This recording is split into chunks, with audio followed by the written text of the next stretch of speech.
Ibadah pada pagi ini kita selenggarakan atas nama Allah Bapa, Allah Putra, dan Allah Roh Kudus. Mari dengan satu keyakinan kita masuk ibadah kita. Kita yakini bahwa pertolongan kita adalah di dalam nama Tuhan yang menjadikan langit dan bumi. Turunlah kiranya atas kita sekalian anugerah dan damai sejahtera dari Allah Bapa kita dan Tuhan kita Yesus Kristus. Amin. Shalom Bapak Ibu sekalian. Puji Tuhan, hari ini kita masuk ke hari keempat di bulan Oktober. Tidak terasa 2020 sebentar lagi akan kita akhiri. Mari kita mau terus memuji Tuhan. Kita mau memuliakan Tuhan karena Allah Bapa, Allah Putra dan Roh Kudus patut dipuji, patut dimuliakan. Kemuliaan dan hormat.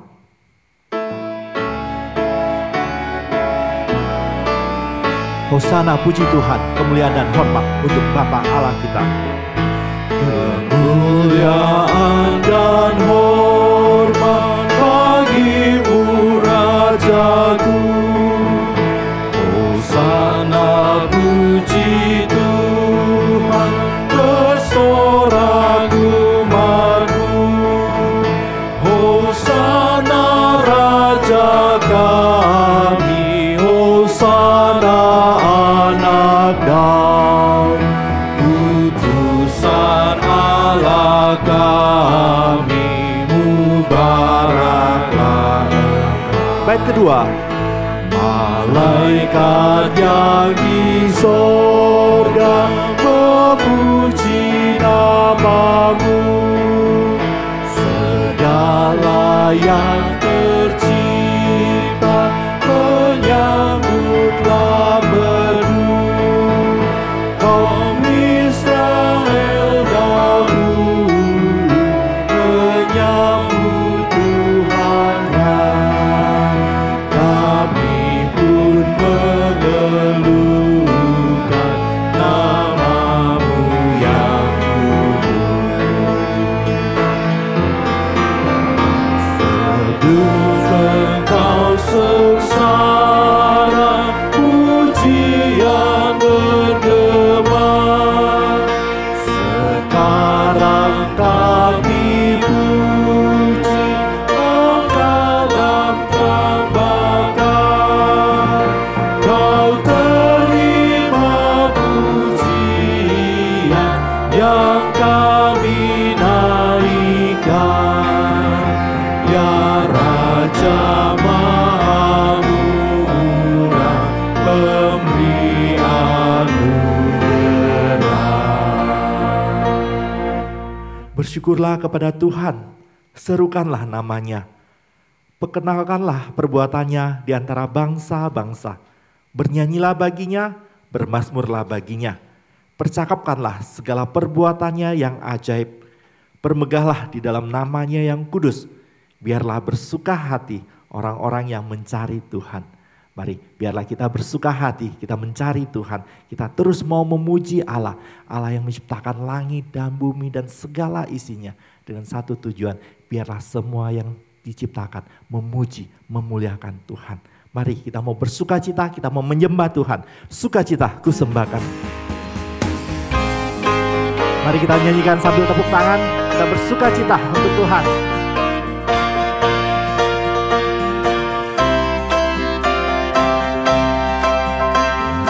Sukacita kusembahkan hanya pada Tuhanku. Hatiku bagaikan bunga mekar karena sinarnya. Awan maut ketakutan dienyakan olehnya. Beri padaku sukacita, hatiku dicerahkan. Bait kedua. Langit bumi alam semua menyatakan mulianya. Bintang malaikat menyanyi, mengitari tatanya.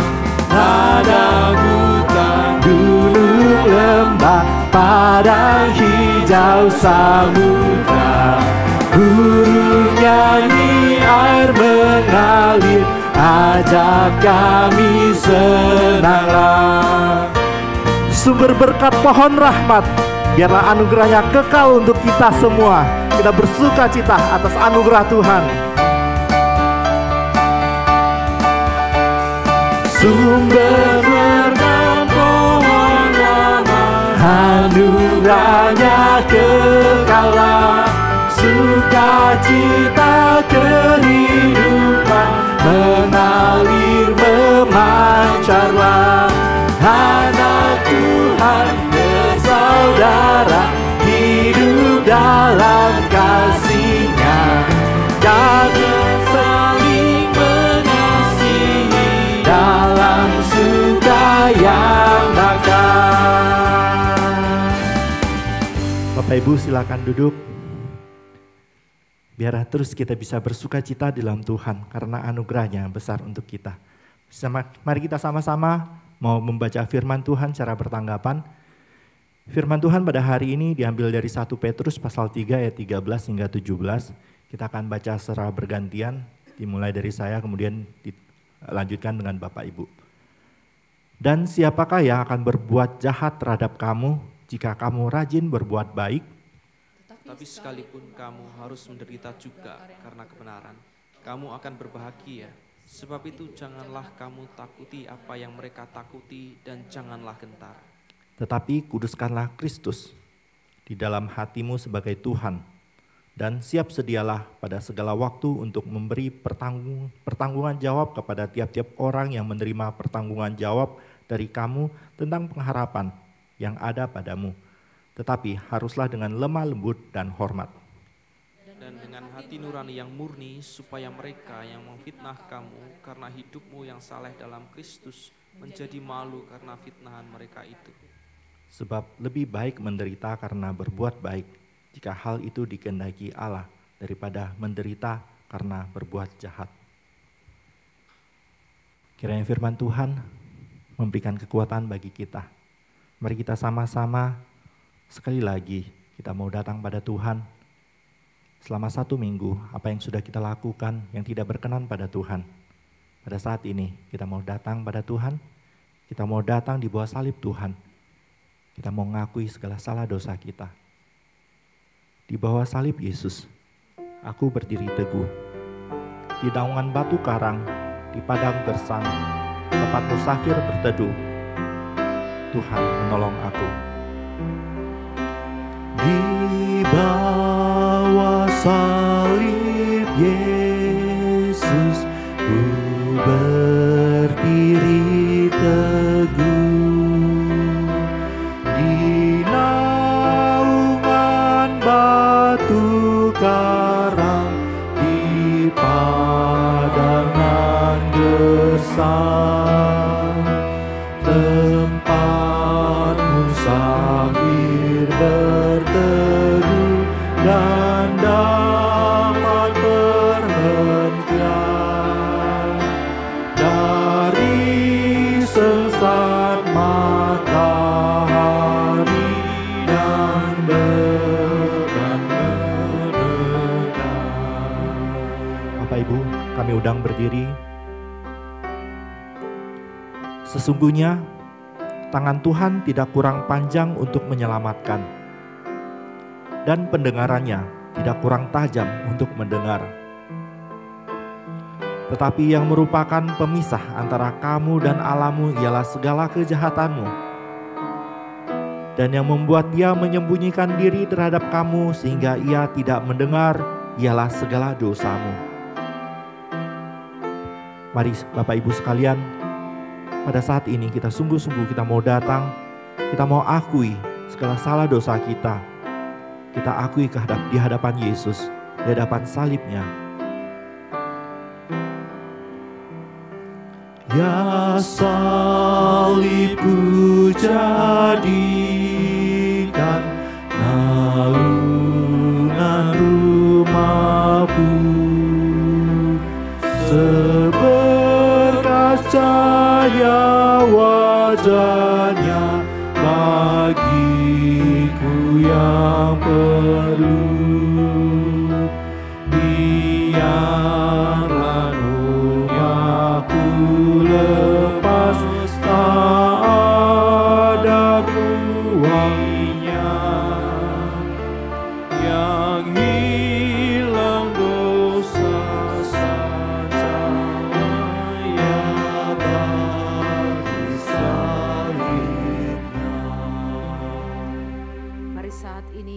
bersama-sama datang di hadapan Tuhan, mengakui segala dosa-dosa kita di hadapan-Nya.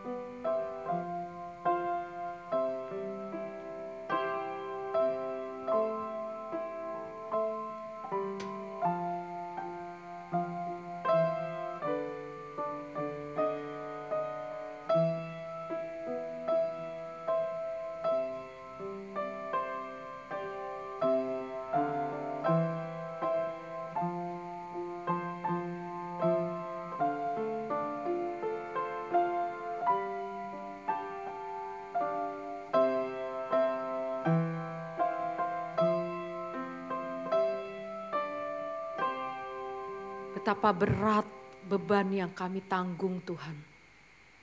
Karena begitu banyak dosa-dosa yang telah kami lakukan. Karena itu pada hari ini kami kembali datang di hadapan-Mu. Memohon ampun. Kiranya Tuhan yang mengampuni setiap dosa-dosa dan kesalahan kami. Kiranya Tuhan yang kembali menyucikan dan menguduskan kami kembali. Kami rindu Tuhan, hidup kami boleh mengalami perubahan yang semakin hari semakin serupa dengan Tuhan. Tuhan tolong setiap kami begitu lemah dan terbatas, tapi kami percaya bersama dengan Tuhan kami pasti bisa memuliakan nama Tuhan. Terima kasih ya Bapa, dalam nama Tuhan Yesus kami sudah berdoa dan mengucap syukur. Amin. Janji pengampunan dosa diambil dari 1 Yohanes 5 ayat 11 dan 13. Dan inilah kesaksian itu, Allah telah mengaruniakan hidup yang kekal kepada kita, dan hidup itu ada di dalam Anaknya. Semuanya itu kutuliskan kepada kamu, supaya kamu yang percaya kepada nama Anak Allah tahu bahwa kamu memiliki hidup yang kekal. Amin. Untuk itu marilah kita meresponinya, kita mau memuji Tuhan. Pujilah hai jiwaku akan Yehova.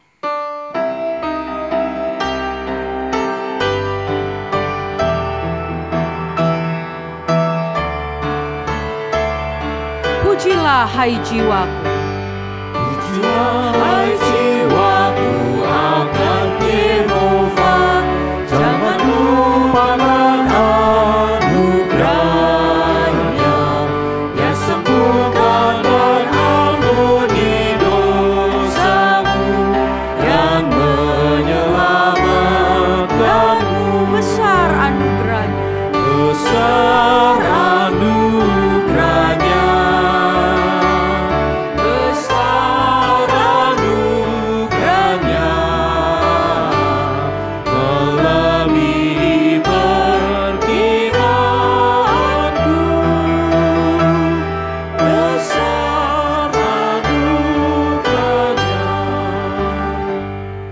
Dengarkanlah petunjuk hidup baru, tetapi kuduskanlah Kristus di dalam hatimu sebagai Tuhan, dan siap sedialah pada segala waktu untuk memberi pertanggungjawab kepada tiap-tiap orang yang meminta pertanggungjawaban dari kamu tentang pengharapan yang ada padamu, tetapi haruslah dengan lemah lembut dan hormat.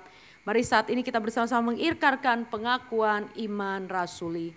Aku percaya kepada Allah, Bapa yang Maha Kuasa, Khalik langit dan bumi, dan kepada Yesus Kristus anaknya yang tunggal Tuhan kita, yang dikandung daripada Roh Kudus, lahir dari anak darah Maria, yang menderita sengsara di bawah pemerintahan Pontius Pilatus, disalibkan, mati dan dikuburkan, turun ke dalam kerajaan maut, pada hari yang ketiga bangkit pula dari antara orang mati, naik ke sorga, duduk di sebelah kanan Allah, Bapa yang Maha Kuasa, dan dari sana Ia akan datang untuk menghakimi orang yang hidup dan yang mati. Aku percaya kepada Roh Kudus, gereja yang kudus dan am, persekutuan orang kudus, pengampunan dosa, kebangkitan tubuh, dan hidup yang kekal. Amin. Jemaat dipersilakan duduk kembali.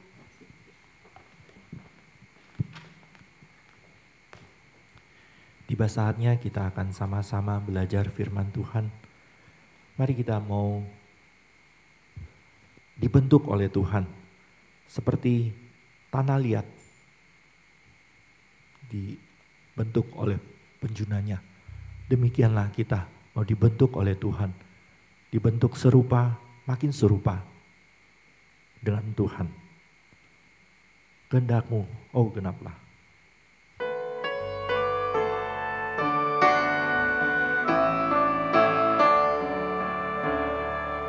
Kehendak-Mu, oh genaplah,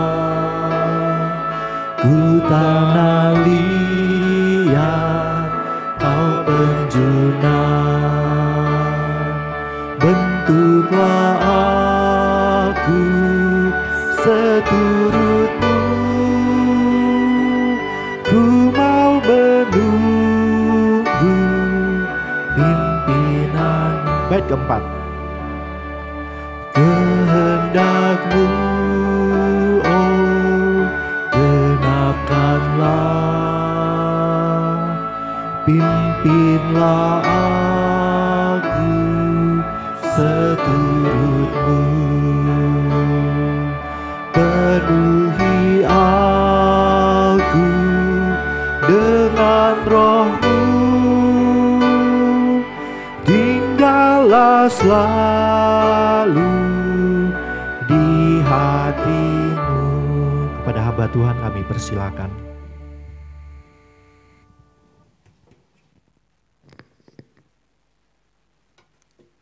Mari Bapak Ibu sekalian, saat ini kita tundukkan hati kita berdoa bersama-sama. Bentuklah kami ya Tuhan, bentuklah kami, hati kami ya ini, yang keras ini Tuhan menjadi lembut. Agar sungguh ya Tuhan, ketika kami boleh menjalani hidup ini, hidup kami senantiasa boleh dibentuk semakin dewasa, semakin serupa dengan Tuhan. Kami bersyukur untuk hari yang indah ini, di mana kami boleh datang beribadah, kami boleh disegarkan kembali ya Tuhan, dan saat ini kami siap untuk merenungkan firman Tuhan bersama-sama. Berbicaralah kepada setiap kami ya Tuhan, karena kami siap untuk mendengar. Hanya dalam nama Tuhan kami Yesus Kristus kami berdoa mengucap syukur. Amin. Shalom, selamat pagi Bapak Ibu Saudara sekalian. Kita bersyukur hari ini Tuhan memberikan kita kesempatan sekali lagi untuk kita boleh datang beribadah di hadapannya. Mari saat ini kita bersiapkan hati kita untuk bersama-sama merenungkan firman Tuhan yang terambil dalam 1 Petrus 3 ayat 13 sampai ayat yang ke-17. 1 Petrus 3 ayat 13 sampai ayat yang ke-17. Jika Bapak Ibu sudah mendapatkan, saya akan membacakannya bagi Bapak Ibu sekalian. 1 Petrus 3 ayat 13 sampai ayat yang ke-17. Firman Tuhan berkata, dan siapakah yang akan berbuat jahat terhadap kamu jika kamu rajin berbuat baik?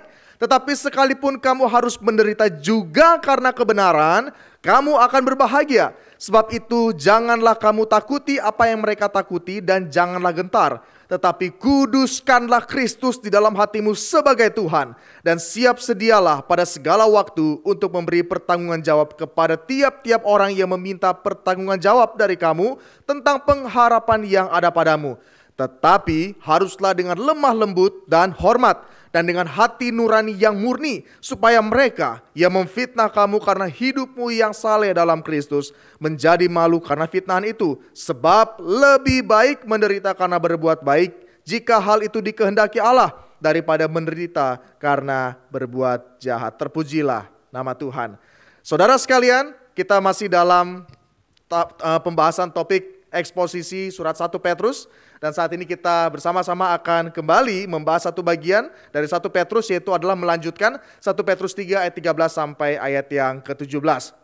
Saudara sekalian, tema kita saat ini cukup menantang, yaitu adalah berani menderita demi kebenaran, dalam kebenaran. Saudara sekalian, berbicara mengenai penderitaan di dalam gereja, tentu ini bukanlah masalah yang baru yang dialami oleh gereja. Sejarah perjalanan kekristenan itu diwarnai dengan masalah-masalah, diwarnai dengan tumpah darah para martir yang tegar mempertahankan iman mereka kepada Kristus. Kesaksian-kesaksian para martir ini menginspirasi gereja di sepanjang zaman untuk tetap teguh berdiri bagi kebenaran. Mereka adalah orang-orang yang menginspirasi gereja untuk tetap berdiri sewaktu-waktu dunia ini menuntut pertanggungan jawab. Dan kalau kita melihat para martir itu, semua berakhir dengan kehilangan nyawa mereka.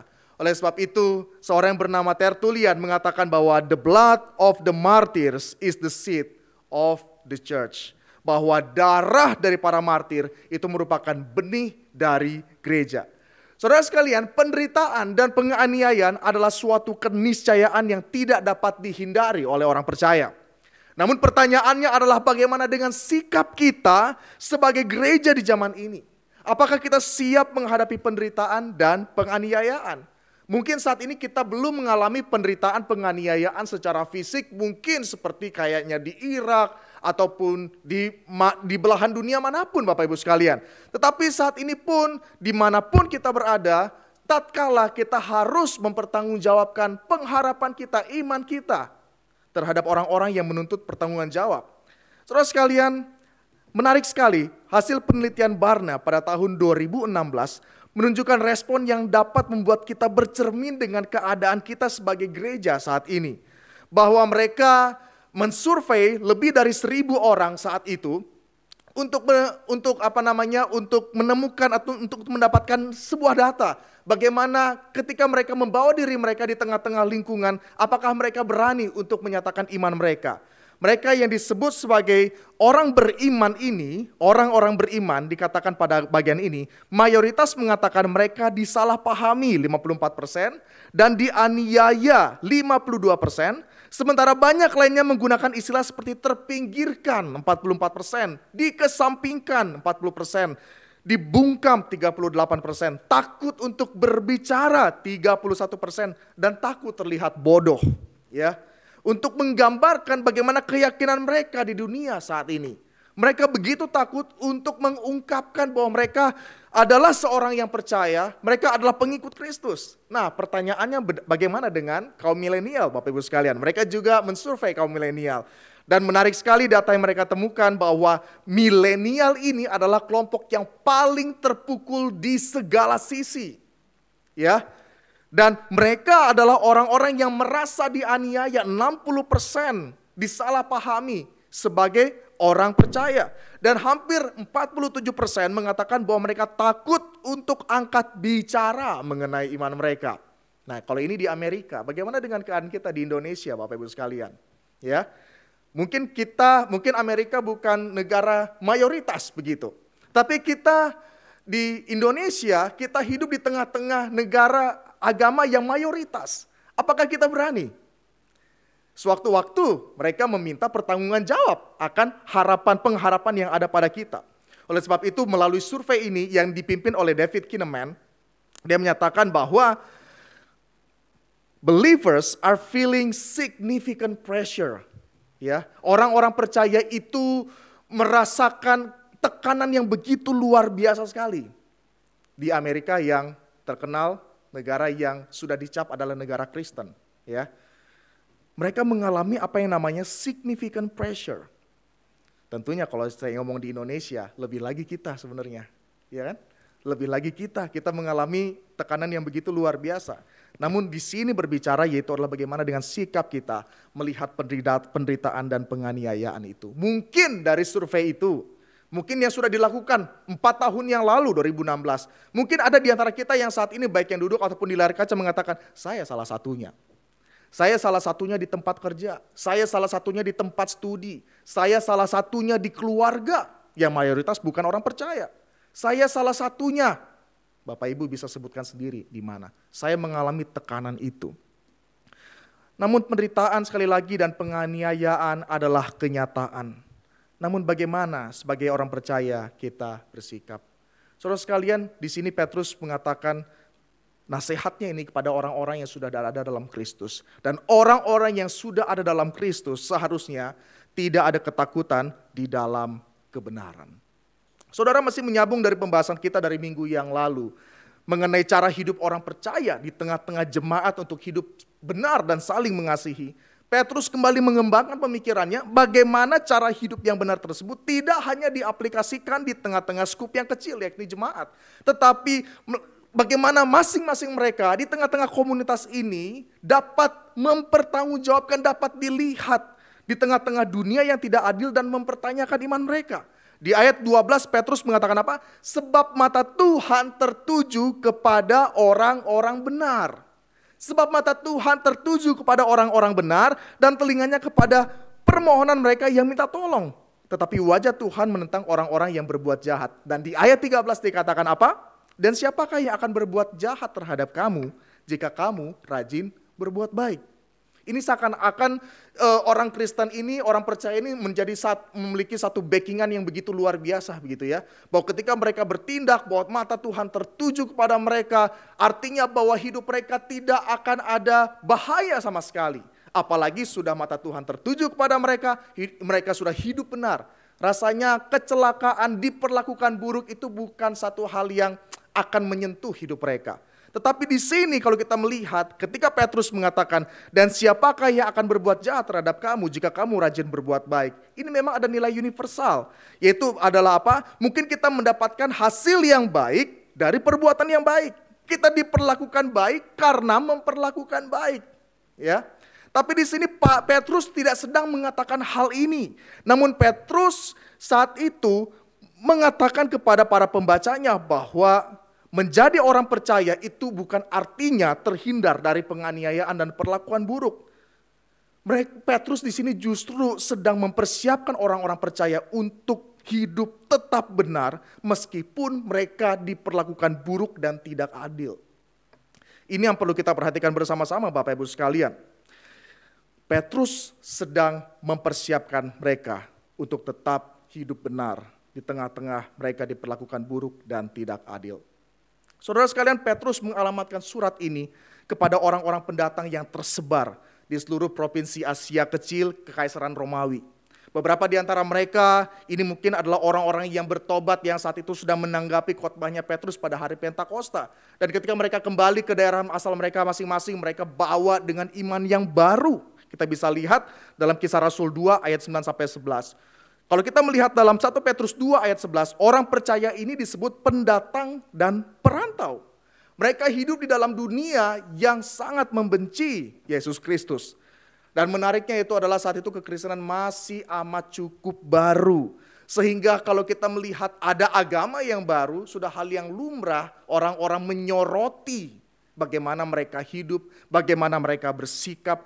Dan kalau kita melihat pada waktu itu yang menjadi mayoritas itu adalah penilaian masyarakat Yunani Romawi yang menganut nilai-nilai budaya, sosial dan dunia Romawi yang politeistik dan pluralistik. Mereka semua disorot saat itu. Dan kalau kita melihat lagi dalam 1 Petrus 4 ayat 12-16, kemungkinan mereka ini juga perlawanan terhadap orang-orang Kristen itu sedang meningkat saat itu. Apalagi kekristenan belum didukung oleh pemerintah.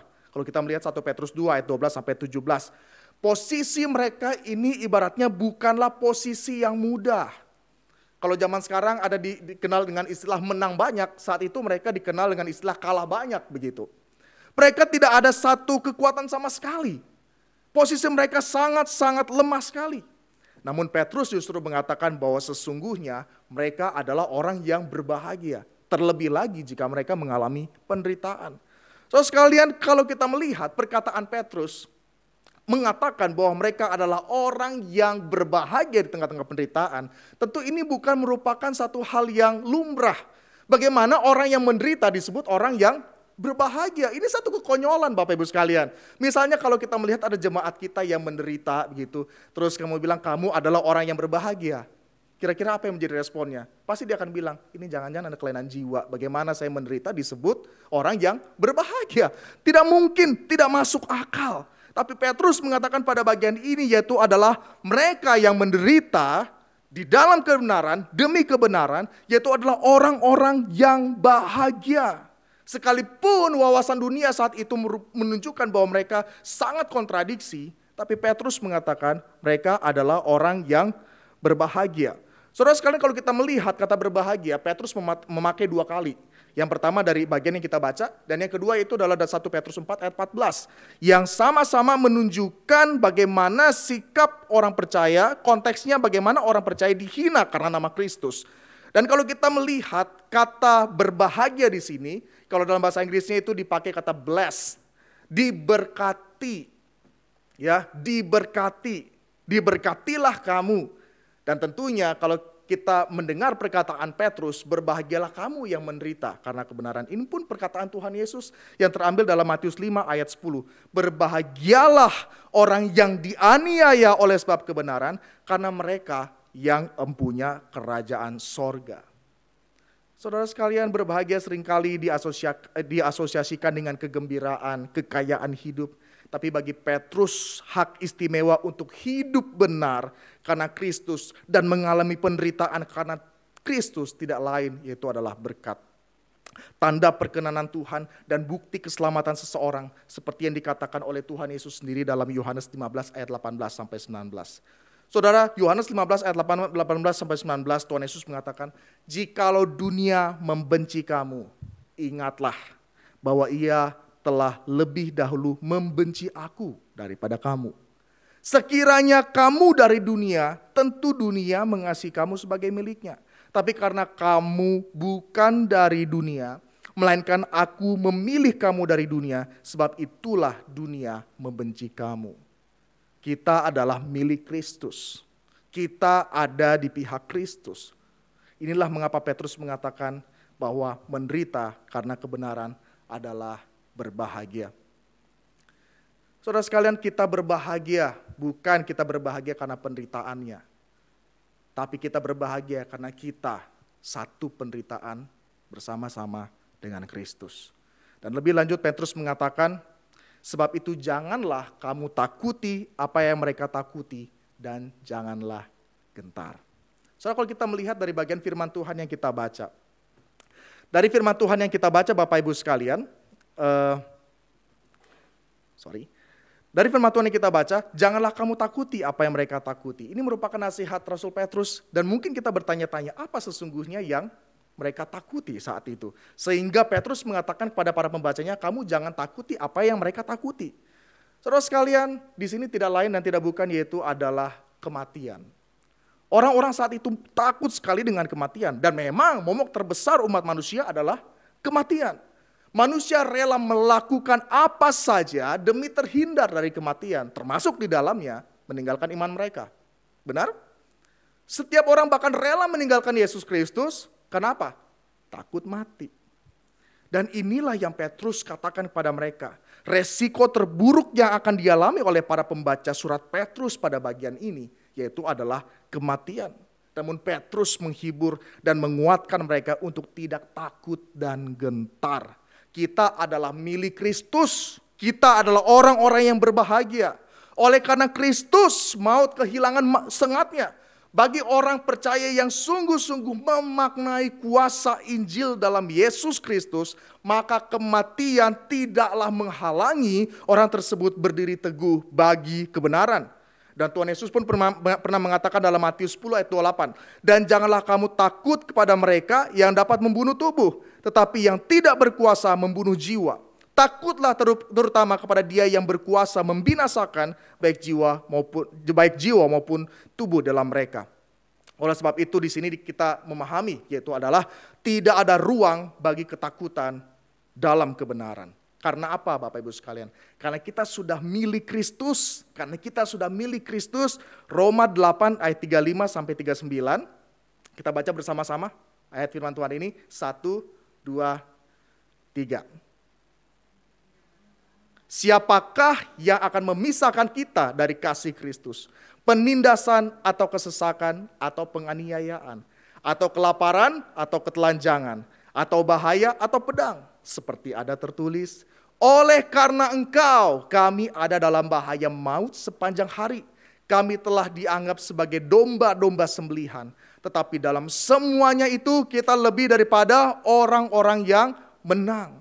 Oleh Dia yang telah mengasihi kita. Sebab aku yakin bahwa baik maut maupun hidup, baik malaikat-malaikat maupun pemerintah-pemerintah, baik yang ada sekarang maupun yang akan datang, atau kuasa-kuasa, baik yang di atas maupun yang di bawah, ataupun sesuatu makhluk lain, tidak akan dapat memisahkan kita dari kasih Allah yang ada dalam Kristus Yesus Tuhan kita. Inilah alasan kenapa kita tidak perlu takut demi kebenaran. Kita tidak perlu takut sekalipun dunia sedang mengancam kita. Saudara sekalian, dilansir media online Tempo pada tahun 2012, ada seorang yang bernama Jack Phillips. Dia dituntut sekelompok aktivis hak-hak kaum homoseksual. Apa gerangan yang terjadi Bapak Ibu sekalian? Saudara, pemilik toko roti Masterpiece Bakery di Colorado ini dituntut oleh karena ia menolak membuat pesanan kue pernikahan dari seorang LGBT. Ia dituduh melanggar hak-hak sipil pasangan gay setelah dia menolak untuk membuat kue pesanan untuk pernikahan pasangan gay. Saudara, ia menerima lebih dari 1.000 pesan bernada marah saat itu. Semua bermula ketika sepasang pasangan yang bernama Dave Mullins dan Charlie Craig tersinggung dengan apa yang menjadi sikap Jack Phillips saat itu. Jack Phillips dengan terang-terangan menolak untuk membuat kue pernikahan sesama jenis. Saat itu pasangan tersebut direncanakan menikah pada bulan September di Massachusetts, dan mereka mengatakan kepada stasiun TV, mereka ingin rainbow cake untuk pesta pernikahan mereka. Namun Phillips menolak. Mereka mengatakan pemilik segera memberitahu kepada mereka bahwa ia tidak dapat membuat pesanan kue untuk pernikahan gay. Saudara, saat itu begitu banyak suara-suara yang menentang, juga banyak orang-orang yang pro kepada Jack Phillips. Namun di tengah-tengah tekanan yang begitu besar saat itu, Jack Phillips membela keputusannya dalam sebuah wawancara di televisi. Dia katakan begini, jika gay datang dan ingin memesan kue ulang tahun atau kue setiap kesempatan, wisuda atau apapun, ya saya ladeni, tapi tidak untuk pernikahan. Ya karena jelas dia tidak akan pernah bisa mengetahui apakah orang tersebut gay atau tidak begitu. Saya akan ladeni tapi tidak untuk pernikahan. Dan terlebih lagi ini strong statement dari seorang Jeff Phillips. Dia katakan begini, kami akan menutup toko roti lebih dahulu sebelum kami menutup keyakinan kami. Coba lihat saja. Ini satu hal yang luar biasa loh. Ini seorang Jack Phillips. Kesaksian nyata seorang Jack Phillips. Dia bilang apa? Saya lebih pilih saya tutup toko roti daripada saya tutup keyakinan saya. Bagaimana dengan kita di Indonesia? Ada yang berani? Saya pikir kita perlu banyak pikir matang-matang gitu ya. Jack Phillips adalah seorang yang sungguh-sungguh menjadi kesaksian nyata bagi orang percaya. Dia adalah orang percaya Bapak Ibu sekalian. Dan kalau Bapak Ibu setelah gereja ini mau googling tentang Jack Phillips, Bapak Ibu akan melihat orang ini adalah orang yang sungguh percaya pada Tuhan, sungguh memiliki iman yang benar di hadapan Tuhan.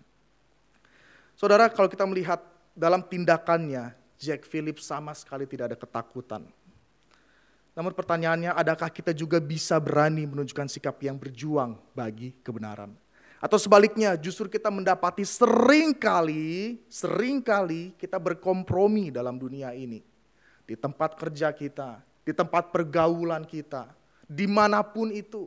Kita seringkali berkompromi. Kita seringkali membungkus ketakutan kita dengan kata-kata, bijak-bijaklah. Ya. Kita membungkus ketakutan kita. Bukan kita sok berbijak memang, tapi kita takut. Tapi kita bungkus dengan kata-kata, bijak-bijaklah. Kita seringkali lebih takut ditinggalkan dan dikucilkan ketimbang berani mengambil keputusan untuk tetap menyatakan apa yang benar.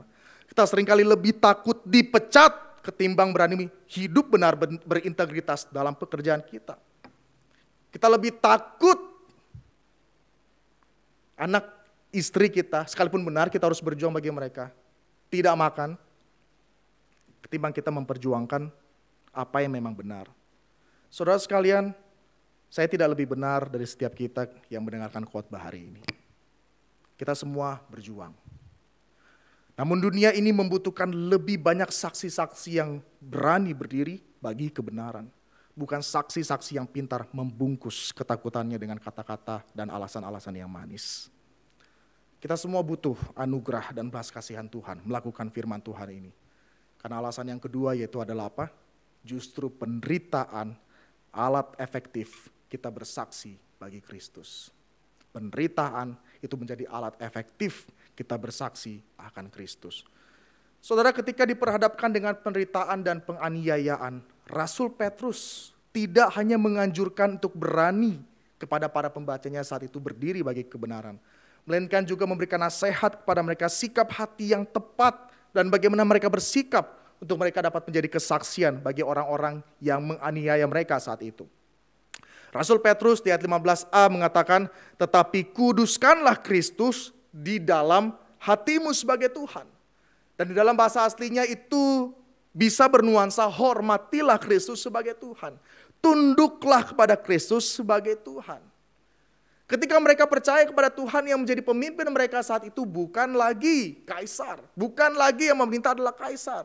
Saat itu mungkin mereka benar. Tapi ketika mereka tetap dipersalahkan kepada kaisar, mereka harus tetap mengakui apa yang dia lakukan, apa yang dikatakan oleh kaisar adalah suatu hal yang benar.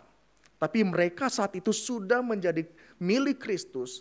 Dan Kristus sebagai Tuhan dalam hati mereka. Semenjak Kristus menjadi Tuhan atas mereka, Kristuslah yang harus menjadi pusat dan memerintah secara penuh di dalam hidup mereka. Ketika orang percaya menetapkan Kristus sebagai Tuhan, menganggap dia suci dan menghormati dia dalam hati mereka, bahwa kita tahu bahwa Allah itu mengendalikan segala sesuatu. Ia adalah Raja yang memerintah. Segala kuasa dan otoritas ada di dalam tangannya. Dan terlebih lagi, kita adalah miliknya. Ketika mereka menghormati atau tunduk pada Tuhan, mereka harus tetap mengasihi musuh mereka. Ini satu hal yang menarik. Ketika kita diperhadapkan dengan penganiayaan, ada orang-orang yang memperlakukan buruk kepada kita. Di sini Petrus mengatakan apa? Di saat-saat genting seperti itu, di saat-saat dilematis seperti itu, hormatilah Kristus sebagai Tuhan. Ketika kita menghormati Kristus, bahkan ketika kita melihat musuh kita akan tetap memandang mereka dengan penuh kasih, dengan hormat, bukan dengan benci. Tuhan Yesus pun mengatakan apa? Berdoalah bagi mereka yang menganiaya kamu. Jikalau kamu ditampar pipi kiri, balas pipi. Oh, maksudnya berikan pipi kanan, Bapak Ibu sekalian. Ini ajaran Tuhan Yesus.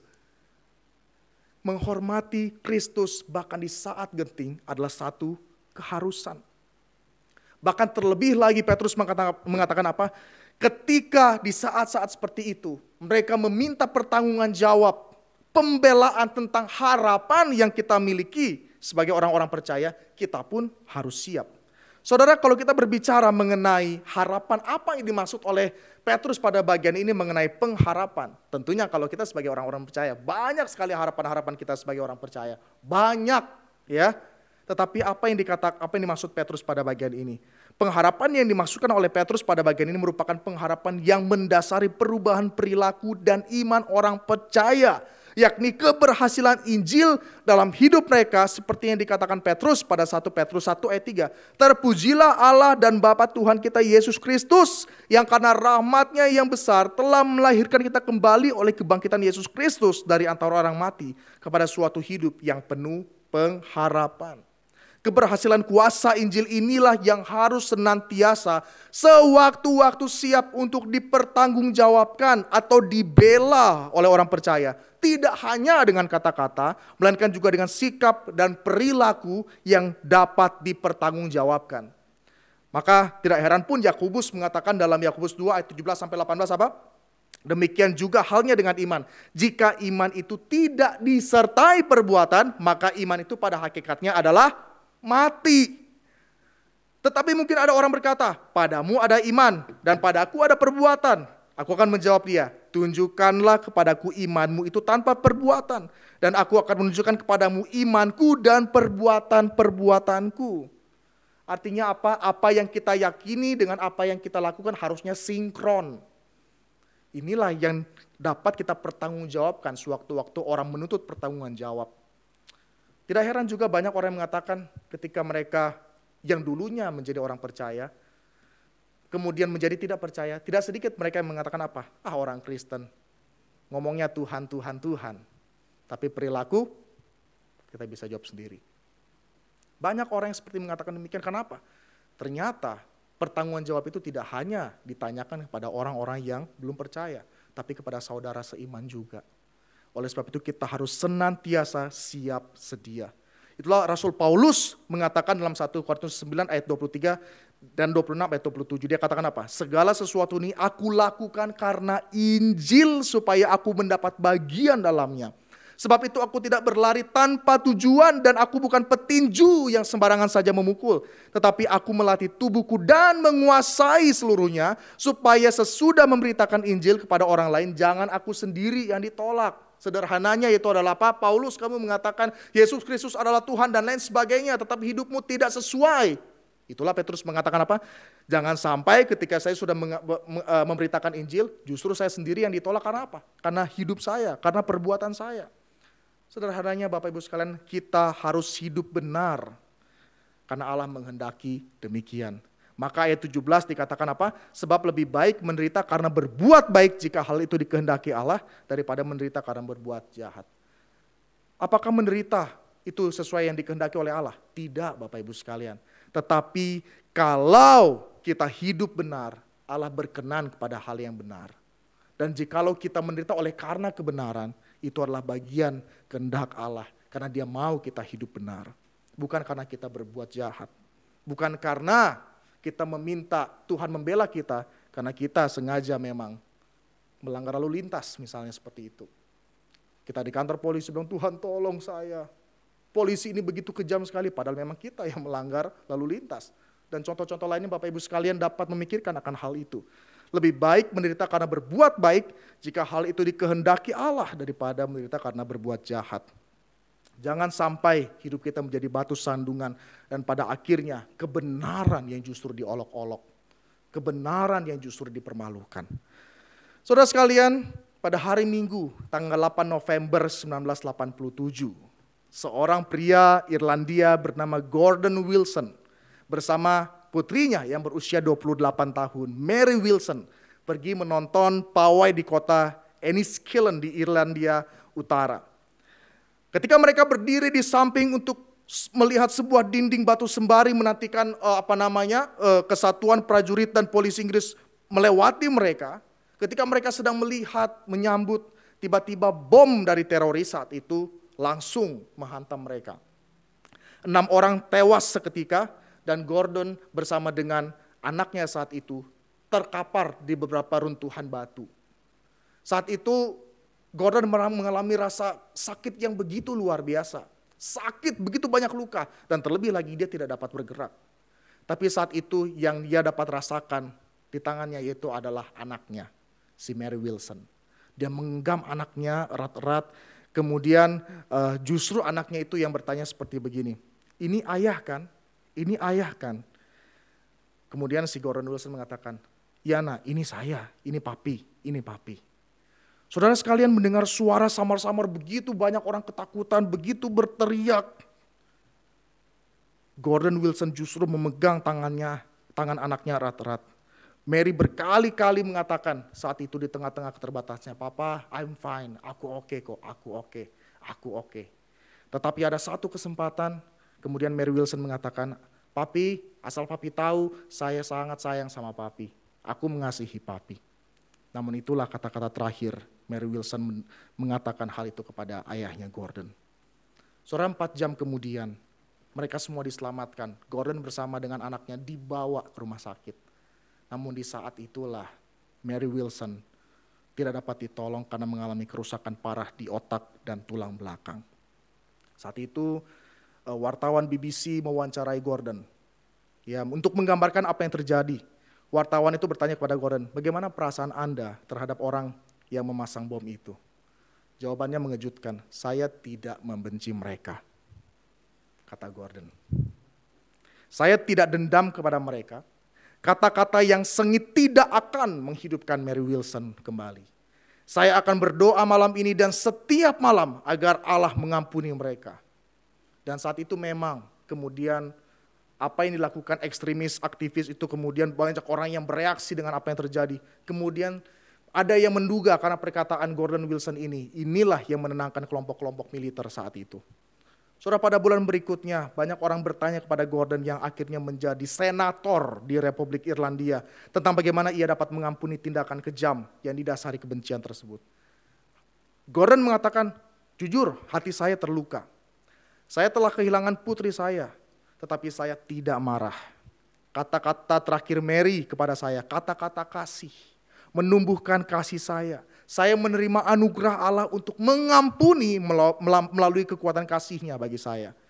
Saudara sekalian, selama bertahun-tahun setelah tragedi itu yang merenggut nyawa putrinya dan juga hampir merenggut nyawa dari Gordon Wilson sendiri, Gordon Wilson bekerja tanpa kenal lelah untuk memperjuangkan kedamaian dan rekonsiliasi di Irlandia Utara sampai pada akhir hayatnya. Saudara sekalian, Gordon Wilson mengalami anugerah Allah. Kasih dan pengampunan Tuhan melingkupi dia. Dan saat itu ketika orang bertanya kepada dia, dia berani mempertanggungjawabkan sekalipun sulit. Saudara sekalian, bagaimana dengan setiap kita? 2 orang sudah menginspirasi kita dari firman Tuhan yang hari ini kita dengar. Ada Jack Phillips, ada Gordon Wilson. Mungkin berikutnya ada setiap kita, baik yang di layar kaca ataupun yang duduk di tempat ini. Mungkin berikutnya ada tokoh-tokoh Kristen yang menginspirasi bagaimana tokoh-tokoh tersebut adalah orang-orang yang berani hidup bagi kebenaran dan menghormati Kristus, yang tercermin dengan bagaimana mereka mengasihi musuh mereka. Saudara sekalian, saya tidak tahu apa yang saat ini kita sedang alami atau pernah kita alami. Tapi ingatlah satu hal, bahwa ketika kita berbicara mengenai penderitaan penganiayaan, saudara sekalian, kita tidak pernah tahu apa yang terjadi hari-hari ke depan. Kita harus siap sedia. Pertanggungan jawab pembelaan akan iman dan pengharapan, kita tidak pernah meminta izin terlebih dahulu. Permisi, saya mau tanya. Tapi di saat-saat yang mungkin kita sedang tidak siap, seringkali dunia sedang menuntut pertanggungan jawab, apakah kita siap? Saudara sekalian, saya tahu ini sukar. Namun jikalau kita benar-benar menguduskan Kristus dalam hidup kita, tunduk pada otoritasnya, maka saya percaya kita akan dimampukan mempertanggungjawabkan iman kita dan pengharapan kita pada orang lain, bahkan dengan cara yang terhormat, bukan cara yang mempermalukan. Tatkala hidup kita saat ini mungkin mengalami perlakuan buruk dari orang lain, mungkin saat ini orang-orang juga sedang menyaksikan bagaimana harapan iman kita bersinar di tengah-tengah situasi pandemi saat ini. Kita mungkin tidak menderita ketika kita disakiti, dipersekusi, tapi kita mungkin menderita dari sisi ekonomi dan lain sebagainya. Disinilah orang-orang dunia sedang melihat bagaimana orang Kristen apakah bisa bersinar atau tidak. Apakah harapan kita ini dapat dipertanggungjawabkan atau tidak. Saudara, kita terpanggil untuk menjadi saksi Kristus. Dan saksi tersebut tidak akan efektif jikalau kehidupan kita baik-baik saja. Sekali lagi, saya tidak mengharapkan penderitaan. Tapi jikalau penderitaan itu datang menghampiri kita sewaktu-waktu, ingatlah itu kesempatan yang paling efektif untuk kita menjadi saksi Kristus. Pertanyaannya adalah, apakah kita siap menjadi saksi-saksinya? Apakah kita siap menjadi saksi-saksinya? Saksi yang berani menghormati dia dalam segala keadaan. Saudara, hari ini kita bersama-sama telah selesai belajar dan merenungkan 1 Petrus 3, 13-17. Kita tahu bahwa hidup sebagai orang percaya tidaklah mudah. Penuh dengan tantangan dan pergumulan. Namun di satu sisi, kita menyadari bahwa sesungguhnya kita adalah orang-orang yang berbahagia, diberkati karena kita adalah milik Kristus. Jikalau pada akhirnya kita mengalami penderitaan karena hidup benar, kita adalah orang yang diberkati. Dan ingatlah bahwa kita semua terpanggil untuk menjadi saksi Kristus yang siap sedia memberikan pertanggungan jawab dimanapun Tuhan tempatkan kita. Jangan gentar, jangan malu, kita adalah milik Tuhan. Dan terpenting adalah dia senantiasa bersama-sama dengan kita. Kita tundukkan kepala, kita berdoa.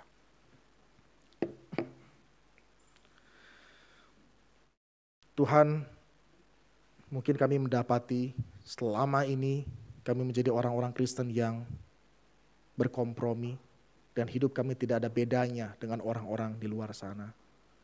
Engkau tahu ya Tuhan, mungkin seringkali kami takut. Kami takut akan banyak hal sehingga kami malu mengakui Engkau melalui perkataan dan perbuatan kami.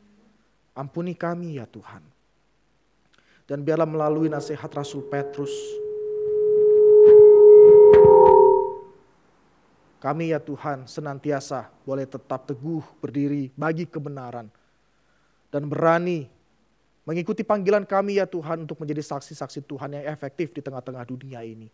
Menghormati Tuhan, mengasihi sesama kami, bahkan musuh kami. Tuhan mampukan setiap kami ya Tuhan. Hanya dalam nama Tuhan kami Yesus Kristus kami berdoa mengucap syukur. Amin. Kita bersyukur, bersukacita karena hari ini Tuhan jadikan, Tuhan berikan firman Tuhan yang indah untuk kita. Mari kita mau aplikasikan dalam hidup kita. Kita mau teguh, walaupun ada dalam penderitaan, kita teguh di dalam Tuhan. Mari Bapak Ibu, kita mau meresponi firman Tuhan, kita mau memberikan yang terbaik pada Tuhan. Mari kita mau menjadi terang Tuhan, biarlah Tuhan kirimkan kita semua masing-masing sebagai terang Tuhan menyinari dunia ini. kirimkanlah terangmu. Berkumandang suara dari seberang, kirim, kirim, kirim terangmu. Berkumandang suara dari seberang, kirimkan terangmu. Banyak jiwa dalam dosa mengerang, kirimlah terangmu. Kirimlah terang Injil Tuhan pada umat semua. Kirimlah terang Injil Tuhan pada umat semua. Kita mendengar suara dari jauh, kirimlah terangmu.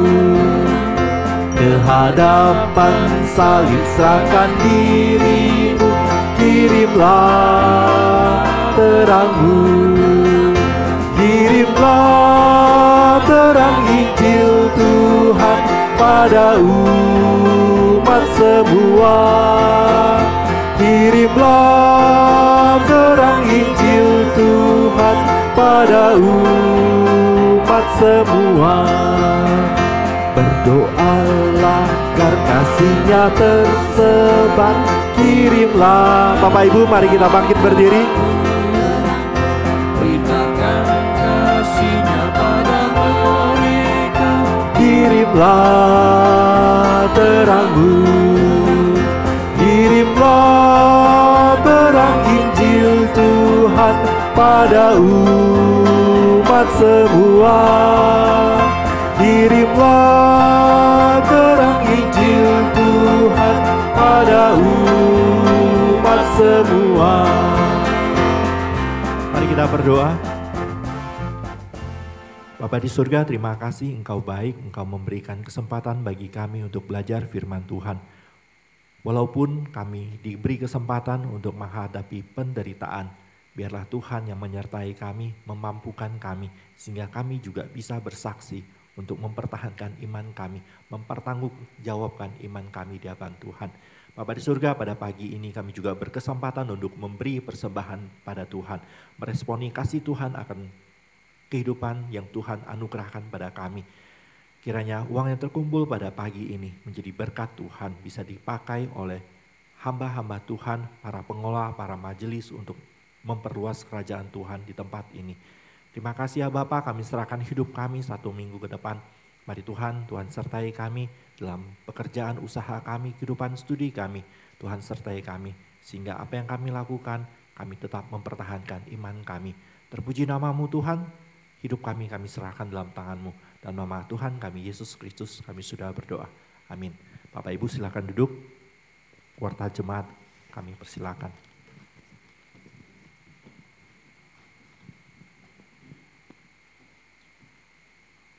Saudara, Bapak Ibu sekalian dikasih Tuhan, kita bersyukur Tuhan pimpin kita masuk di bulan Oktober. Tuhan juga yang terus kiranya memberkati dan memimpin hidup setiap Bapak Ibu sekalian di dalam memasuki dan menjalani sepanjang bulan ini. Saudara, beberapa hal yang perlu untuk disampaikan. Minggu ini kita akan mengadakan persekutuan kelompok kecil.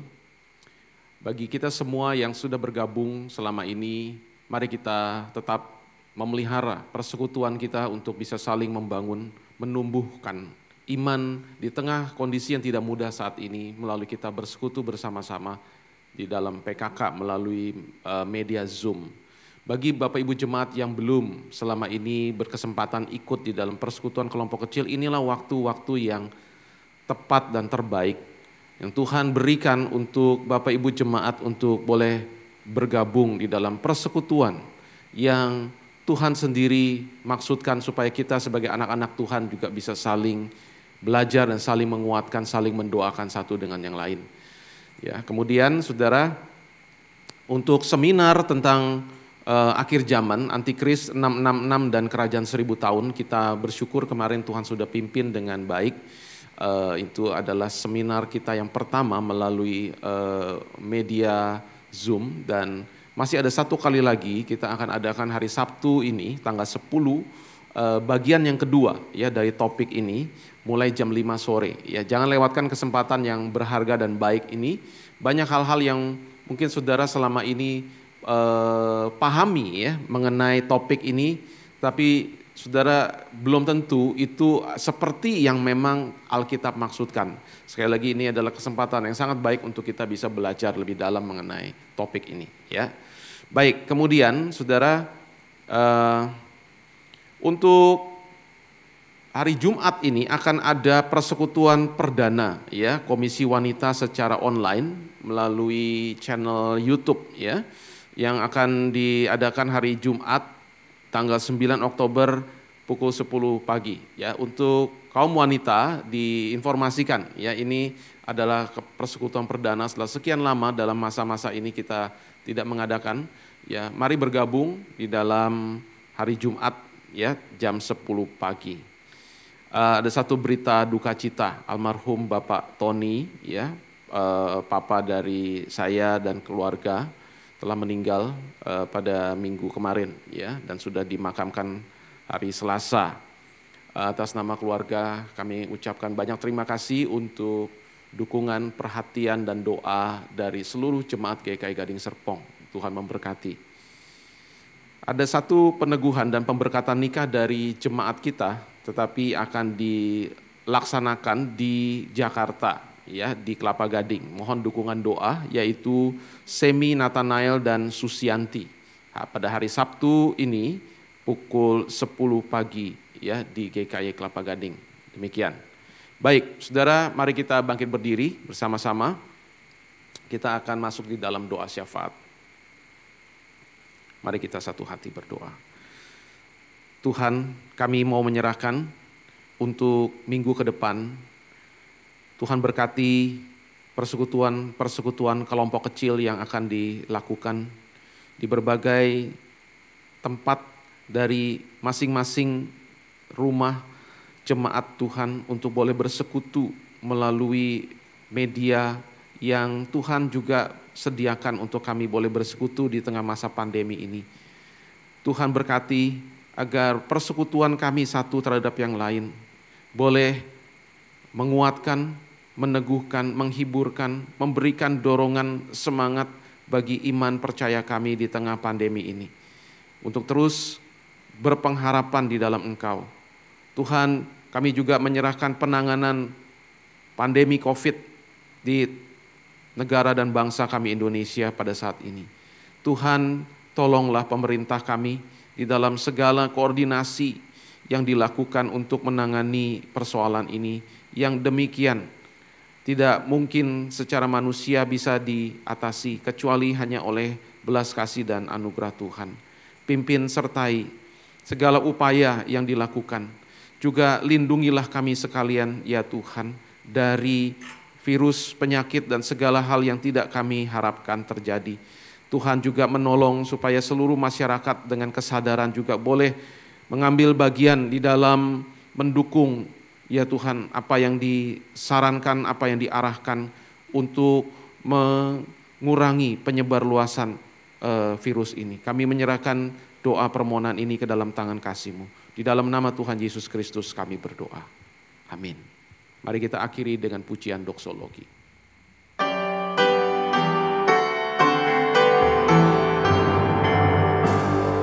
Puji Allah Bapa Putra, puji Allah Roh Kudus, ketiganya yang esa.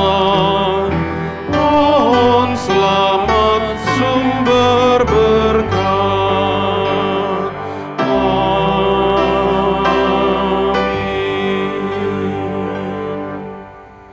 Saudara sekalian, jemaat yang dikasihi Tuhan, arahkan hatimu kepada Tuhan. Masuki minggu yang baru bersama dengan Tuhan dan terimalah berkat-Nya. Kiranya segala kemurahan, kasih dan anugerah dari Allah Bapa di dalam Tuhan Yesus Kristus dan persekutuan Roh Kudus memberkati, menyertai dan memimpin saudara semua hari ini sampai Tuhan datang dan sampai selama-lamanya. Amin. Amin.